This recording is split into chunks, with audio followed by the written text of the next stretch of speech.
পয়সা দিয়ে, চিন্তা দিয়ে, বেদা দিয়ে এই নুরানি কাফেলার মাহফিলকে সফল করে তোলে। রব্বুল আলামিন প্রত্যেক প্রবাসীকে আল্লাহ কবুল করে নাও।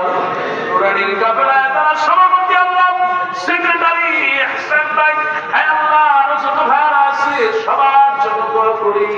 প্রত্যেকটা কর্মীকে আল্লাহ খালেদ বিন ওলীদের মতো কবুল করে নাও। রব্বুল আলামিন আজকে যে কথাগুলো হলো, আল্লাহ সূরা হামিম সিজদা থেকে তোমার বিষয় নিয়ে কথা বললাম। আমার প্রিয় ভাই অনেকগুলো কথা বললেন। আয় আল্লাহ তাআলা ঈমানে আমলে এমন দিনদার পরহেজগার বানায় দাও, জীবনে একবার হলো মৃত্যুর আগে তোমার নবীকে স্বপ্নে দেখায় দাও। রব্বানা তাকাব্বাল মিন্না ইন্নাকা আনতাস সামিউল আলিম ওয়া তুব আলাইনা ইন্নাকা আনতাত তাওয়াবুর রহিম। রব্বুল আলামিন পরিশেষে বলি আল্লাহ কোরআনের পাখিকে আল্লাহ তুমি মাফ করে দাও। কোরআনের ওই পাখিকে আল্লাহ তুমি বরকত দিয়ে দাও। আল্লাহ কোরআনের সমস্ত পাখি হিসেবে কবুল করে নাও।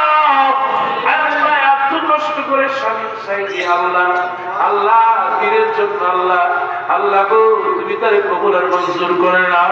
আয় আল্লাহ তার পরিবারকে আল্লাহ তুমি নিরাপত্তা দিয়ে দাও। রব্বুল আলামিন সবাই যত নিয়ত করেছি আল্লাহ প্রত্যেকের নেক আশাগুলো কবুল করে নাও। রব্বানা তাকাব্বাল মিন্না ইন্নাকা আনতাস সামিউল আলিম ওয়া তুব আলাইনা ইন্নাকা আনতাত তাওয়াবুর রহিম। সুবহান রাব্বিকা রাব্বিল ইজ্জাতি আম্মা ইয়াসিফুন ওয়া সালামুন আলাল মুরসালিন ওয়ালহামদুলিল্লাহি রাব্বিল আলামিন। ওয়া জাআল আখির কালামিনা ইনদাল মউত লা